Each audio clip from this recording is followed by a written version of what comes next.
Budapest, December 1944.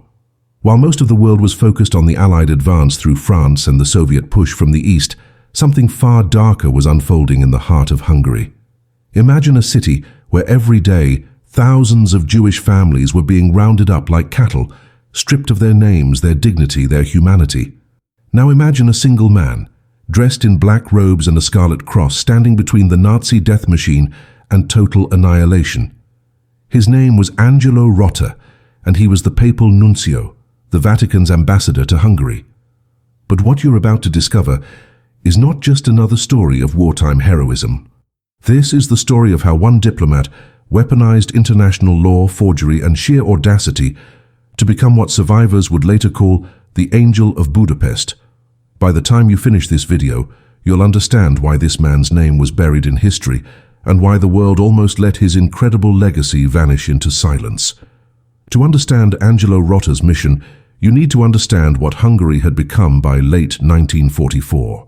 For years, Hungary had been Hitler's reluctant ally, a nation walking a tightrope between maintaining sovereignty and appeasing Berlin's insatiable demands. The Hungarian government, under Regent Miklos Horthy, had implemented its own anti-Jewish laws, yes, but had resisted the full deportation of its Jewish population. Hungary was the last relatively safe haven for Jews in Nazi-occupied Europe. Then, in March 1944, everything collapsed. German tanks rolled into Budapest. The Gestapo arrived. And with them came Adolf Eichmann, the architect of the final solution, the man who had perfected the machinery of industrial murder.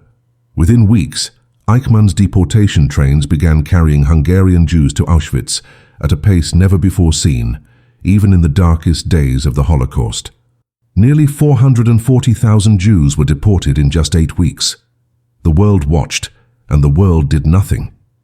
Budapest became a theater of unimaginable horror. Jewish families were herded into ghettos marked with yellow stars, forbidden to leave their homes except during certain hours.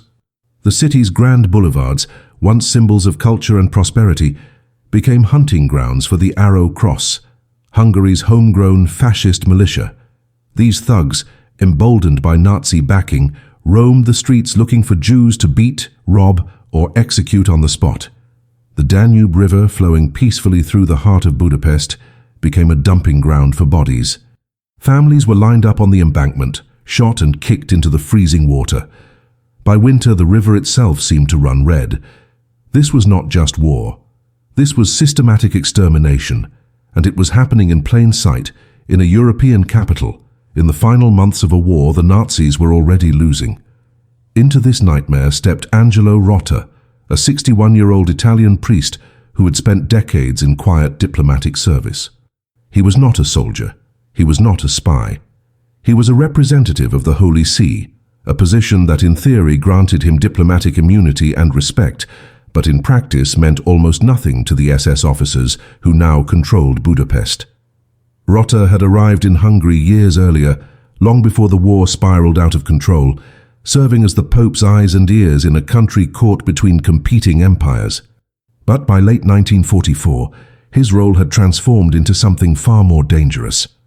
He was no longer just an observer.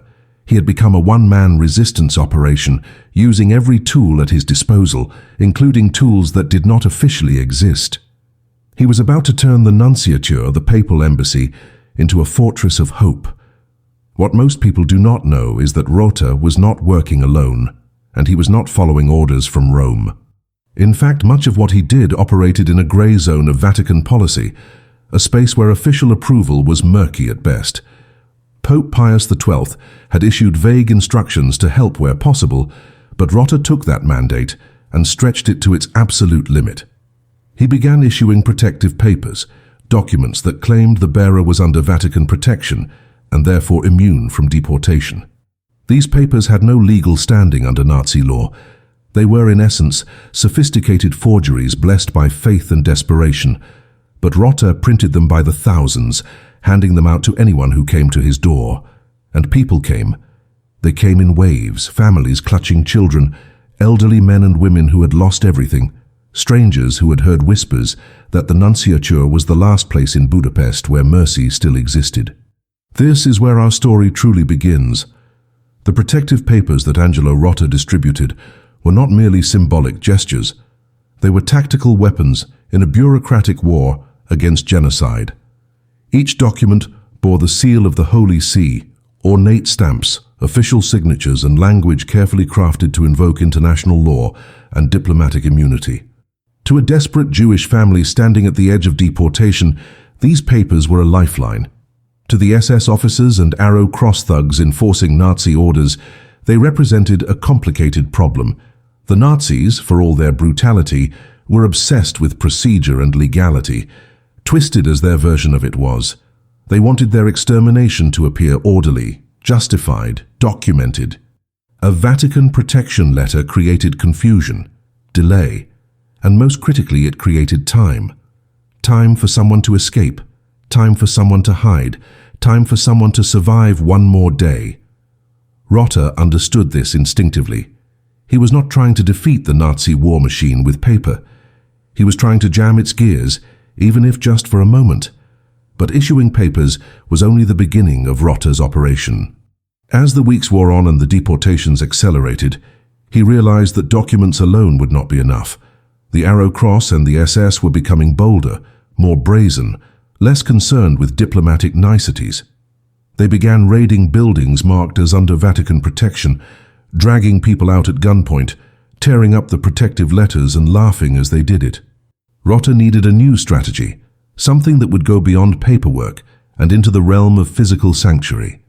He began transforming buildings throughout Budapest into safe houses, structures that would fly the Vatican flag and claim extraterritorial status. These were not official embassies. They were apartments, schools, convents, anywhere Rotta could plant a flag and declare protected ground. He negotiated, he bribed, he leveraged every ounce of his diplomatic authority to secure these locations, and slowly, block by block, he began building an invisible network of shelters across the city. The numbers grew stunningly fast. By November 1944, Rotta's network was sheltering thousands of Jews. Some estimates suggest as many as 15,000 people were under his protection at the peak of his operation. These were not quiet, hidden refugees living in attics. They were entire families, crammed into apartments, sleeping in hallways, cooking communal meals, living openly under the protection of the Holy See. Rotta personally visited these safe houses, bringing food, offering reassurance, reminding terrified families that they had not been forgotten. But this visibility came with enormous risk. The more people he sheltered, the bigger a target he became. The Arrow Cross began monitoring his movements.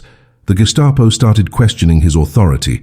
Rotta was walking a razor's edge, knowing that at any moment the Nazis could decide that diplomatic immunity no longer mattered, and that he and everyone under his protection could be swept away in a single night. What made Rotta's mission even more extraordinary was that he was not the only diplomat attempting this kind of rescue operation. Budapest in late 1944 became a strange theater of competing heroisms.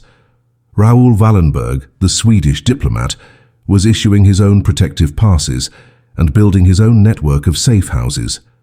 Karl Lutz, the Swiss vice-consul, was doing the same. The Spanish and Portuguese legations joined in.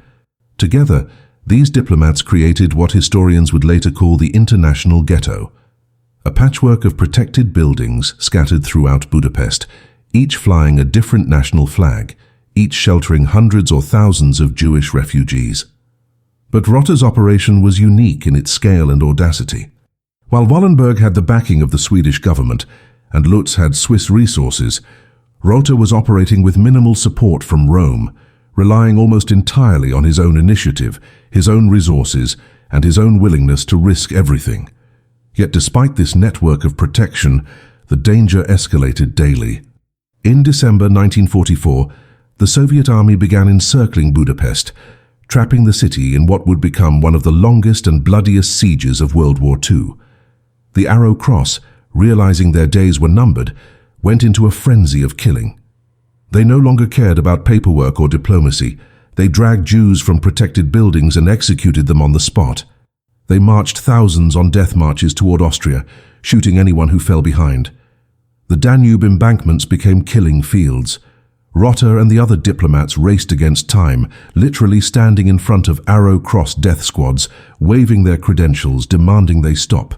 Sometimes it worked, sometimes it did not. And as the Soviet artillery began pounding the city into rubble, Rotta faced his greatest test. The question was no longer whether he could save people. The question was whether he would survive to see liberation. Angelo Rotta was not supposed to be a hero. His entire career had been built on quiet diplomacy, ceremonial functions, and the careful navigation of political sensitivities. He had served the Vatican in various posts across Europe, always maintaining the measured tone expected of a papal representative. He was a scholar, a linguist, a man more comfortable with theological debates than with life-and-death confrontations, but Budapest stripped away any illusion that this would be a normal assignment. By the time Eichmann's deportation machine revved into full gear, Rotta had already witnessed things that shattered his sense of diplomatic decorum. He had seen families torn apart at train stations. He had heard the screams echoing from the brick factory where Jews were held before deportation. He had walked past bodies left in the streets like discarded trash, and something inside him broke, or perhaps something ignited. He made a decision that would define the rest of his life. He would not be a neutral observer. He would act. The transformation was not immediate. In the early months of 1944, Rotta followed protocol. He filed official protests with the Hungarian government, urging them to stop the deportations. He sent carefully worded cables to the Vatican, requesting guidance and support. He met with other diplomats, coordinating responses, sharing intelligence. But as spring turned to summer and the trains kept rolling toward Auschwitz, Rotta realized that polite diplomacy was worthless. The Hungarian authorities either could not or would not stop the deportations. The Vatican's responses were cautious, urging him to be careful, to avoid provoking the Nazis, to remember his position. And the other diplomats, while sympathetic, were constrained by their own government's policies and fears. Rotta understood that if he wanted to save lives, he would have to step outside the boundaries of traditional diplomacy. He would have to become something his training had never prepared him for: a forger, a smuggler, a protector operating in the shadows. His first major act of defiance came in July 1944, when he began mass-producing the protective letters. Rotta did not ask Rome for permission, he simply started printing. He set up a makeshift office inside the nunciature, staffed by volunteers, many of them Jewish refugees who had already found shelter there. They worked around the clock, cranking out documents, forging signatures, affixing seals. The letters were written in multiple languages: Italian, Hungarian, German, each one asserting that the bearer was under the personal protection of the Holy See and should not be subject to deportation or harassment. Legally, these documents meant nothing.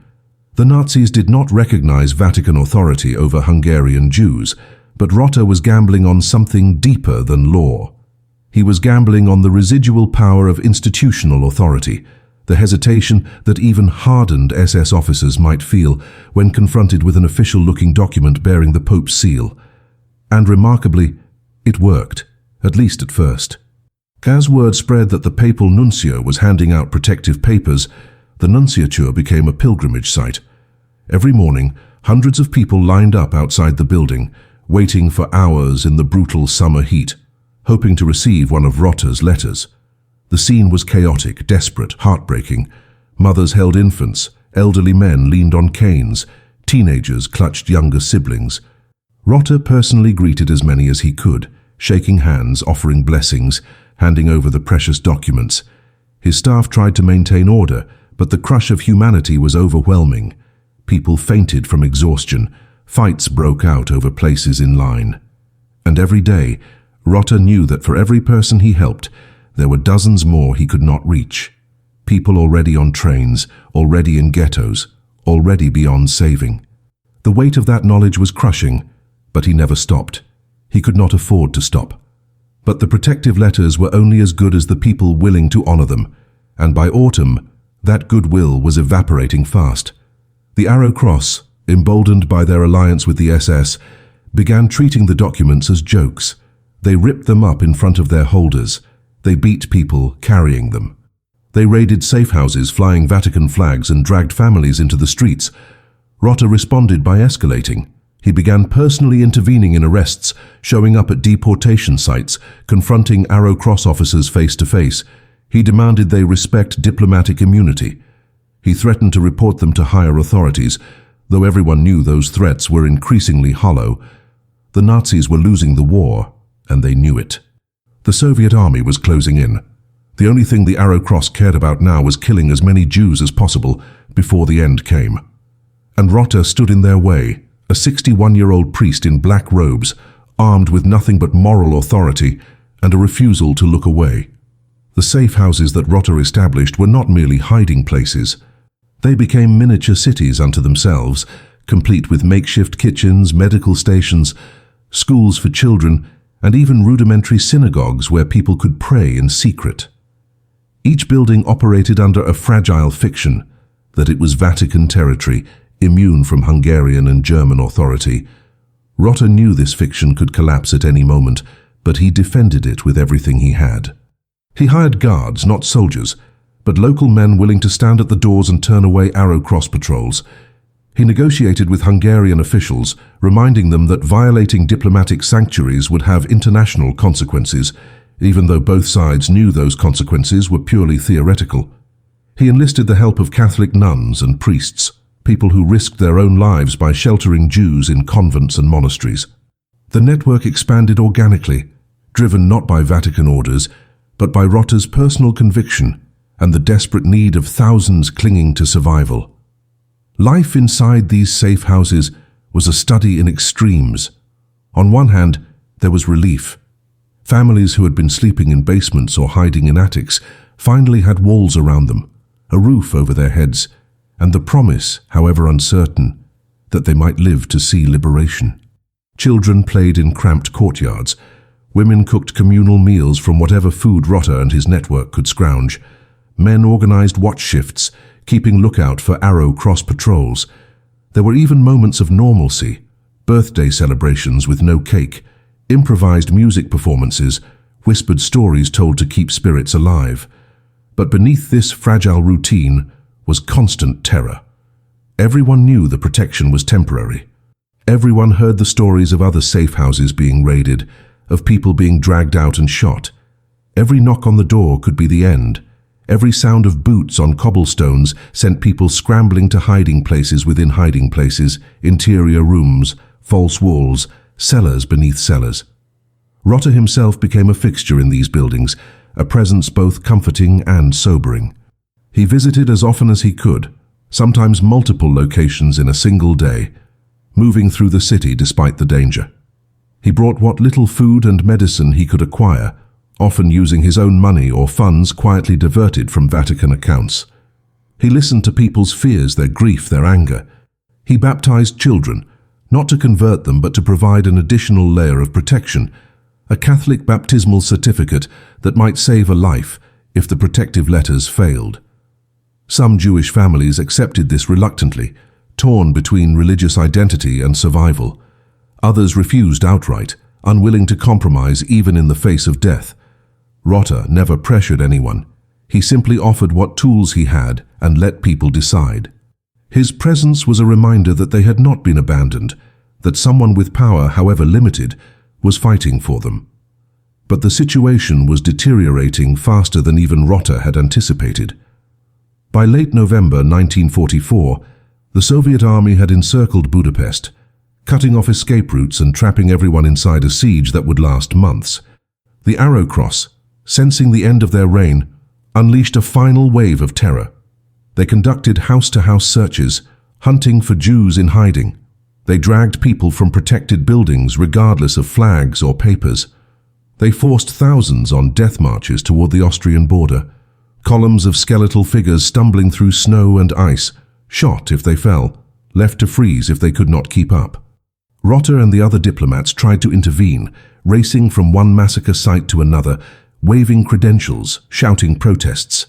Sometimes they succeeded in halting a march, convincing an officer to release a group.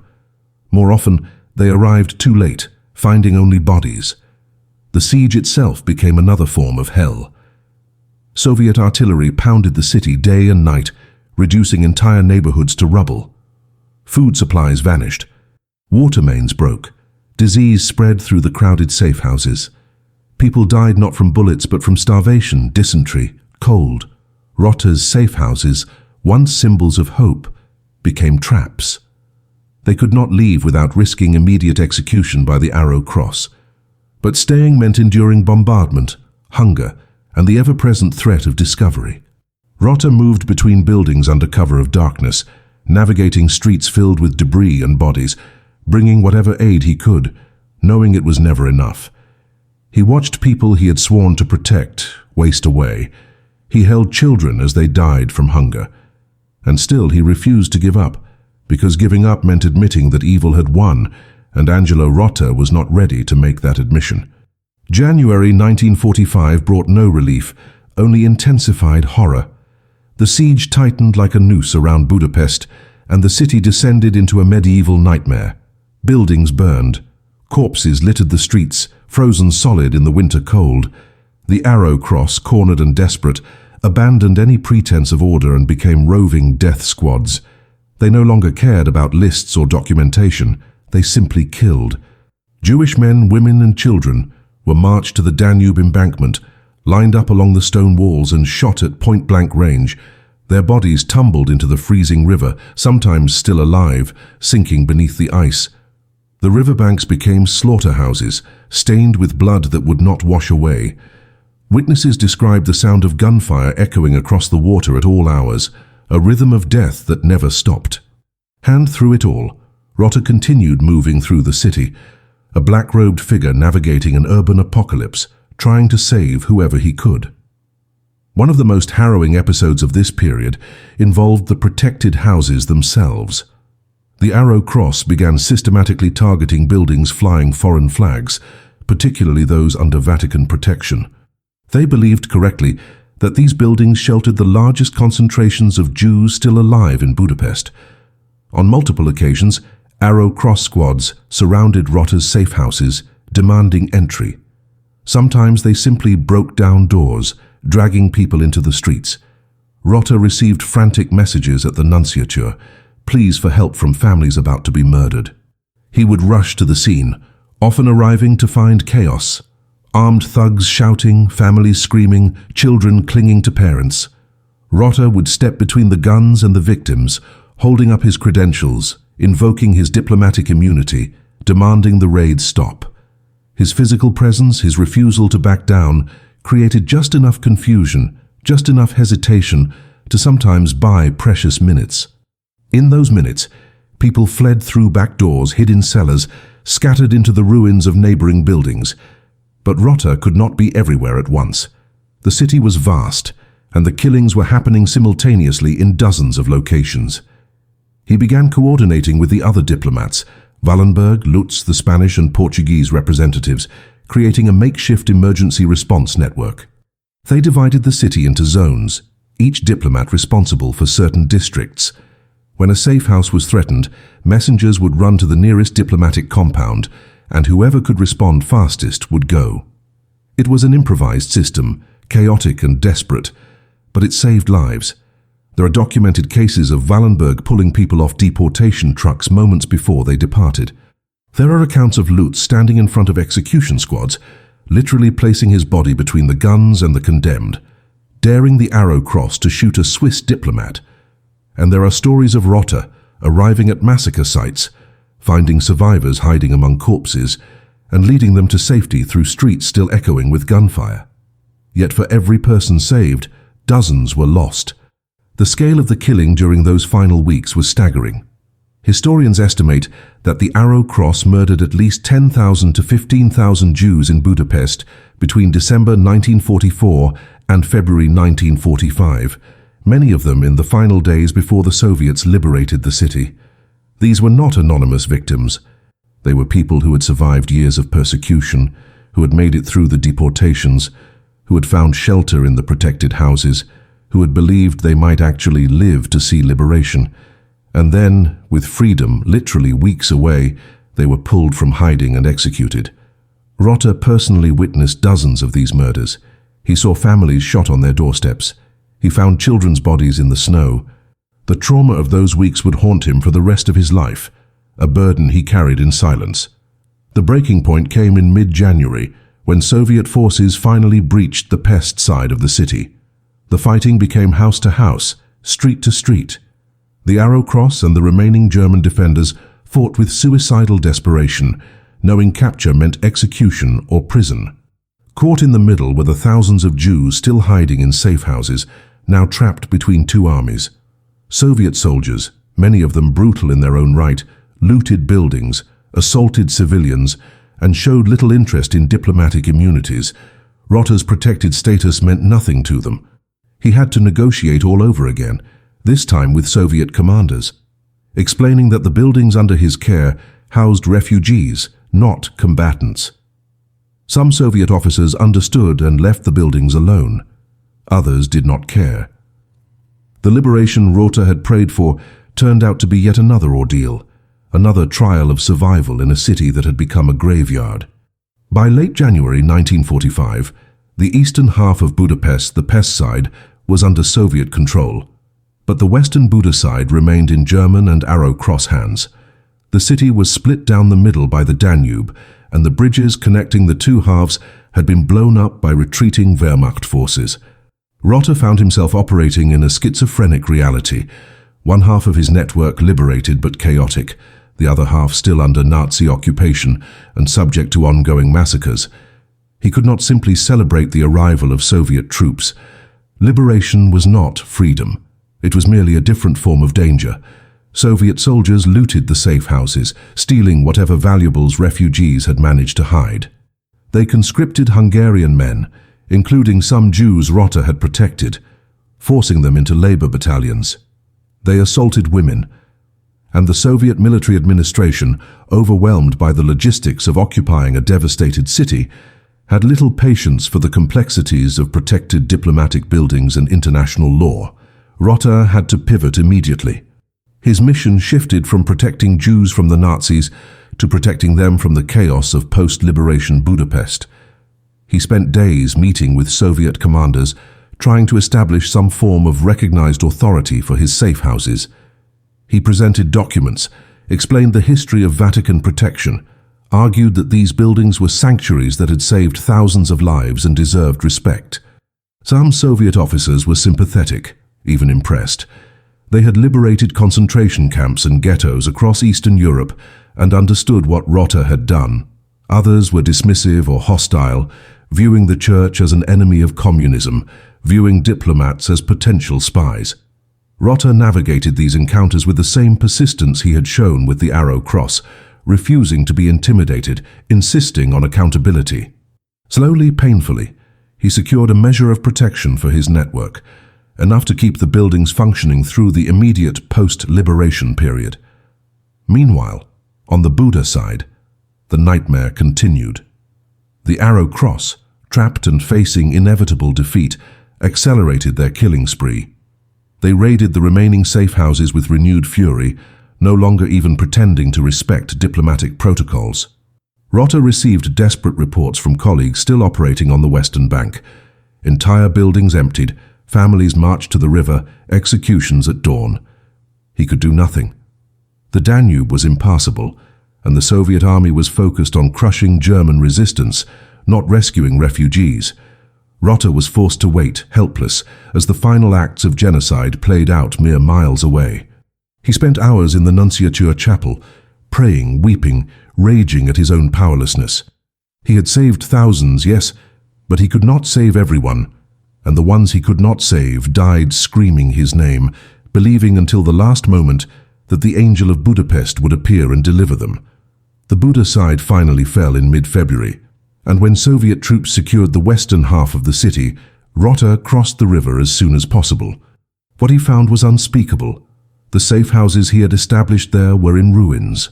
Some had been burned, others were filled with bodies, people executed in their beds, in hallways, in cellars where they had tried to hide. The Danube embankments were littered with frozen corpses, victims of the final massacres. Rotta walked through the carnage in silence, blessing the dead, searching for survivors. He found a few, people who had hidden in sewers or cellars, who had somehow escaped the final sweeps. He brought them back to the pest side, to the surviving safe houses, but the joy of their survival was overshadowed by the magnitude of the loss. Budapest had been liberated, but at a cost that defied comprehension. In the weeks that followed, Rotta worked tirelessly to transition his operation from wartime rescue to post-war relief. The safe houses became refugee centers, providing food, medical care and assistance to the shattered remnants of Budapest's Jewish community. Rotta used every contact he had, every favor he could call in, to secure supplies from international relief organizations. He wrote reports to the Vatican, detailing what had happened, pleading for continued support. He testified to Allied investigators, providing evidence of Arrow Cross atrocities, naming names, documenting crimes, and he continued to shelter people because even in liberation, many Jews had nowhere to go. Their homes had been destroyed or seized, their families were dead, their communities were gone. Rotta's safe houses became the only home they had, and he refused to close them, refused to turn anyone away, even as he himself teetered on the edge of physical and emotional collapse. The true scale of what Angelo Rotta had accomplished only became clear in the months after liberation, when survivors began to speak and records were pieced together from the chaos. Estimates vary, but historians now believe that Rotta's network of safe houses and protective documents directly saved between 15,000 and 20,000 Jewish lives. This number does not include the countless others who survived because his actions created precedents that other diplomats followed, or because his interventions delayed deportations long enough for people to find other means of escape. In a city where nearly 200,000 Jews had lived before the war, and where the vast majority had been murdered or deported, Rotta's achievement was nothing short of miraculous. He had turned the apparatus of the Catholic Church, an institution often criticized for its silence during the Holocaust, into a weapon of resistance. He had proven that one person, armed with nothing but conviction and a willingness to risk everything, could stand against genocide. But Rotta did not see himself as a hero. In his own writings and correspondence from this period, he expressed only grief and guilt. He mourned the thousands he could not save. He replayed in his mind the moments when he arrived too late, when his interventions failed, when people died despite his best efforts. He wrote letters to the Vatican describing what he had witnessed, and those letters are filled not with pride, but with anguish. He described the children shot at the river. He described the mothers who begged him to save their babies. He described the final screams of people dragged from his safe houses while he stood powerless to stop it. For Rotta, the numbers did not matter. Every life lost was a failure. Every person he could not reach haunted him. And as Budapest began the slow, painful process of rebuilding, Rotta withdrew into himself, exhausted, traumatized, and increasingly isolated. The international recognition that should have followed never materialized. While Raoul Wallenberg became a legend, his story told and retold until it became synonymous with Holocaust rescue, Rotta faded into obscurity.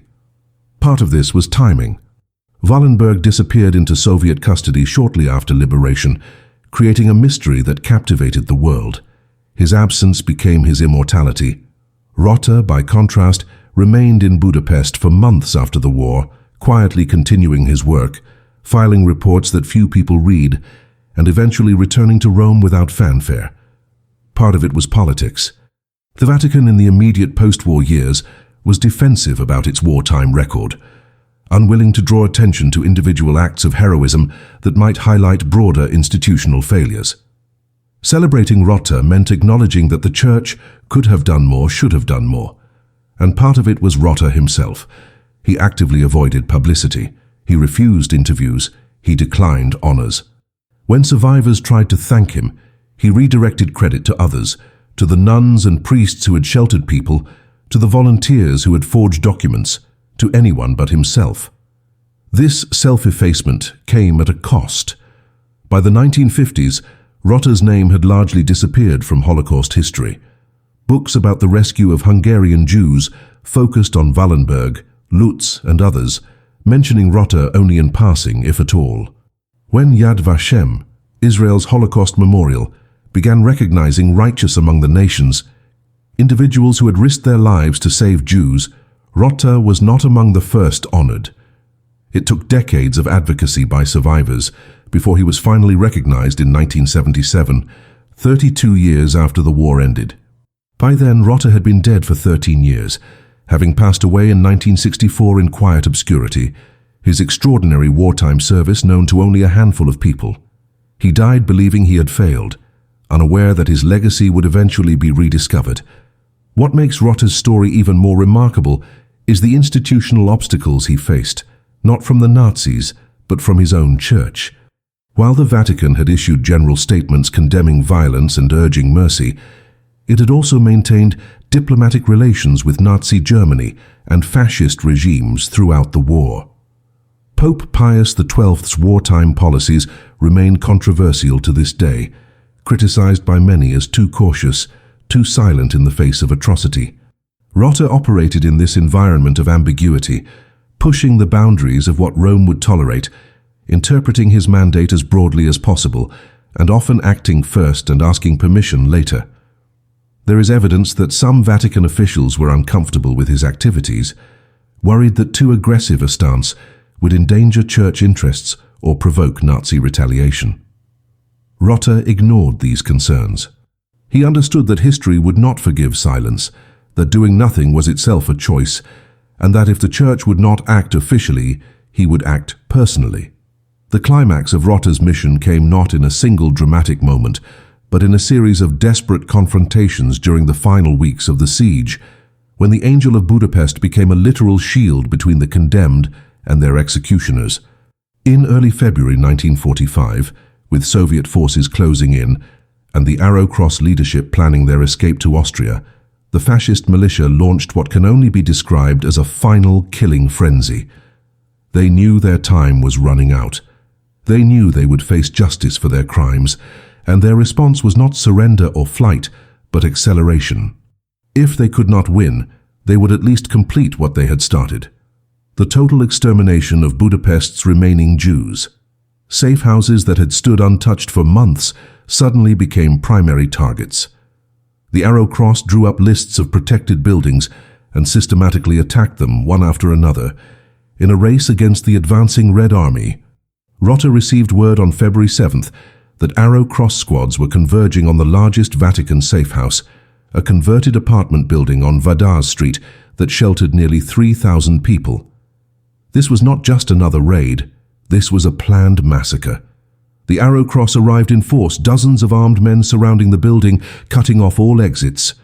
They announced through megaphones that everyone inside had 30 minutes to evacuate before they would storm the building and kill anyone they found. The refugees inside panicked. They barricaded doors, hid in attics and cellars, prepared for the end. A messenger reached Rotta at the nunciature with a desperate plea: "Come now, or everyone dies." Rotta did not hesitate.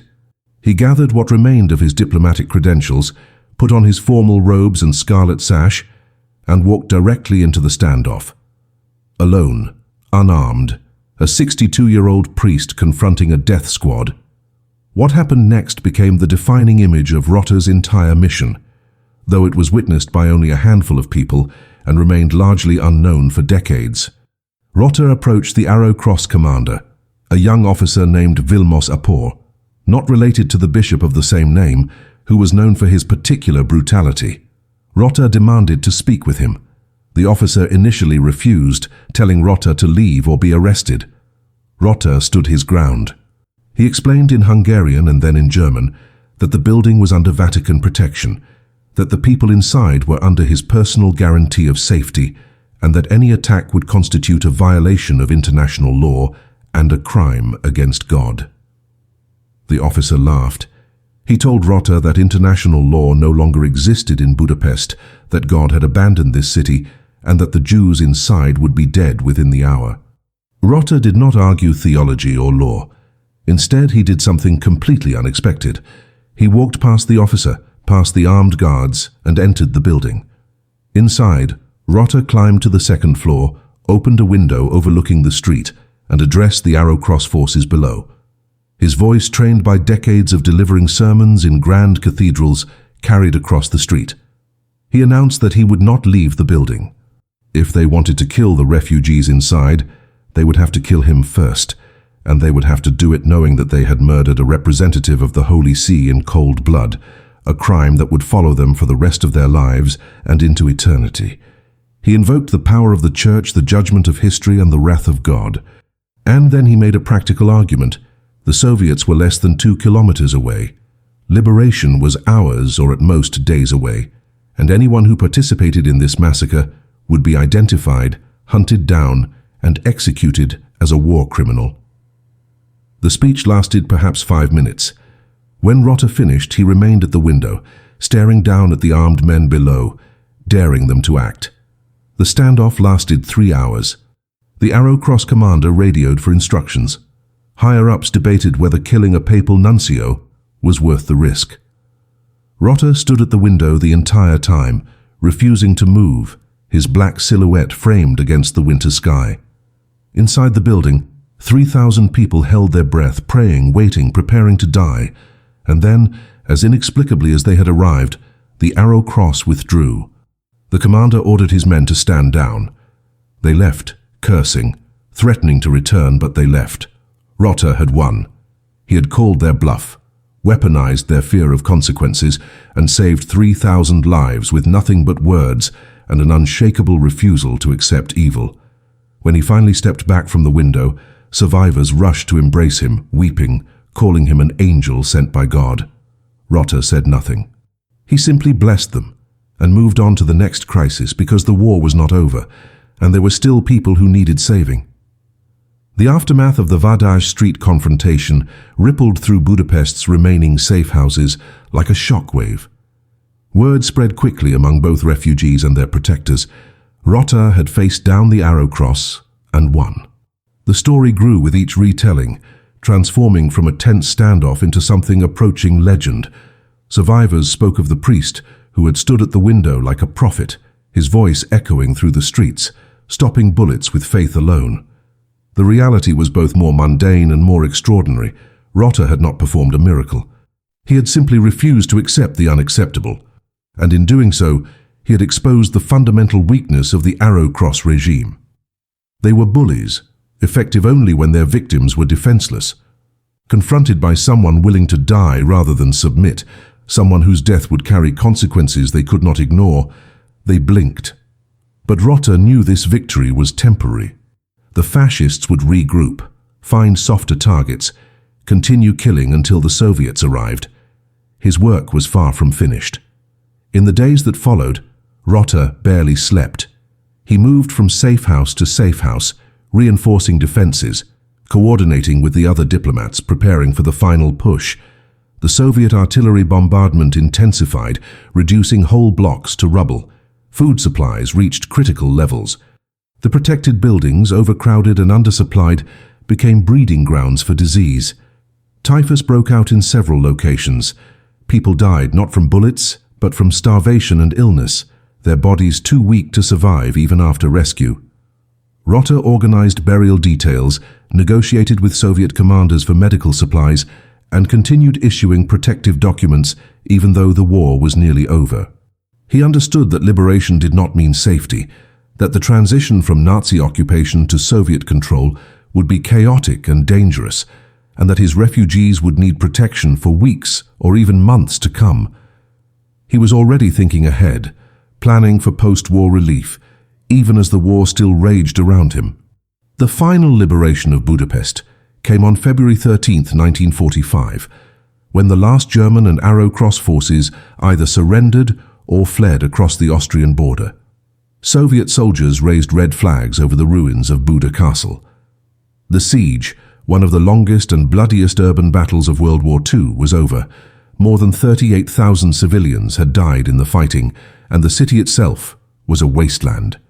But among the ruins, Rotta's network had survived. The safe houses still stood. The refugees, battered and traumatized but alive, emerged into the devastated streets. The moment should have been triumphant, a vindication of everything Rotta had fought for. Instead, it was bittersweet. He walked through the liberated city and saw only ghosts. The grand synagogues stood empty, their congregations murdered. The Jewish quarter was a graveyard. The Danube, when the ice finally melted, gave up hundreds of bodies that had been frozen beneath the surface all winter. Rotta spent the next several months managing the transition from wartime rescue to post-war reconstruction. The safe houses became refugee centers, providing not just shelter, but also assistance in locating missing family members, securing identification documents, and beginning the impossible process of rebuilding shattered lives. Rotta worked with Jewish relief organizations, with the new Soviet-backed Hungarian government, and with international aid agencies to secure resources for his network. He personally helped hundreds of survivors emigrate, writing letters of recommendation, providing travel documents, using his Vatican connections to facilitate passage to Palestine, America, and other destinations. He attended funerals, blessed graves, and listened to testimony from survivors who needed to tell their stories to someone who would believe them. And through it all he deflected praise, insisting that he had only done what any decent person would do, that the real heroes were the people who had survived. By summer 1945, Rotta's health was deteriorating. The months of constant stress, minimal food, and emotional trauma had taken their toll. He had lost significant weight. He suffered from chronic insomnia and nightmares. His superiors in Rome, concerned about his condition, began pressuring him to return to the Vatican. Rotta resisted. He felt his work in Budapest was unfinished. There were still refugees who needed help, still survivors struggling to reclaim their lives, still testimonies that needed to be recorded. But by autumn he had no choice. The Vatican recalled him officially, and in October 1945, Angelo Rotta left Budapest for the final time. Thousands of survivors gathered to see him off, lining the streets, weeping, calling his name. He waved from the train window as it pulled away, watching the city that had defined his life disappear into the distance. He never returned. And the world, distracted by the enormous task of post-war reconstruction and the emerging Cold War, promptly forgot what he had done. Angelo Rotta returned to Rome and vanished into the Vatican's diplomatic bureaucracy as quietly as he had entered it decades earlier. He received no parade, no public honors, no official recognition from the church he had served with such extraordinary courage. The Vatican, navigating the treacherous post-war political landscape, was reluctant to highlight individual heroism that might draw attention to broader institutional failures during the Holocaust. Rotta was reassigned to minor administrative roles, shuffled between departments. His wartime service mentioned only in passing, if at all. He never spoke publicly about what he had done in Budapest. When survivors tried to contact him, to thank him, to tell the world about the Angel of Budapest, he politely declined. He wrote in private letters that he had simply done his duty, that he deserved no special recognition, and that the true heroes were the people who had survived and rebuilt their lives. This humility, this absolute refusal to claim credit, contributed to his erasure from history. By the 1950s, even many Holocaust historians had forgotten his name. The world instead celebrated Raoul Wallenberg, whose mysterious disappearance into Soviet custody created a compelling narrative of heroism and tragedy.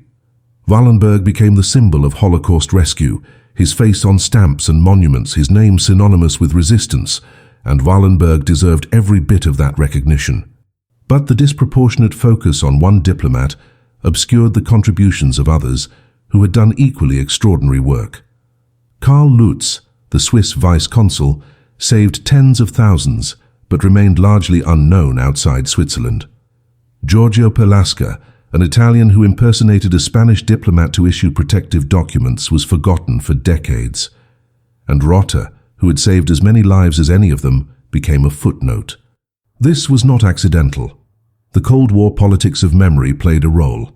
Wallenberg, a Swede who vanished behind the Iron Curtain, became a useful symbol for the West.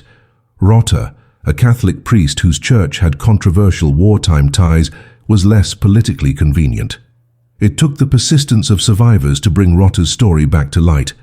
In the 1970s, Hungarian Jews who had emigrated to Israel, the United States, and other countries began organizing, sharing testimonies, and advocating for recognition of the diplomats who had saved them.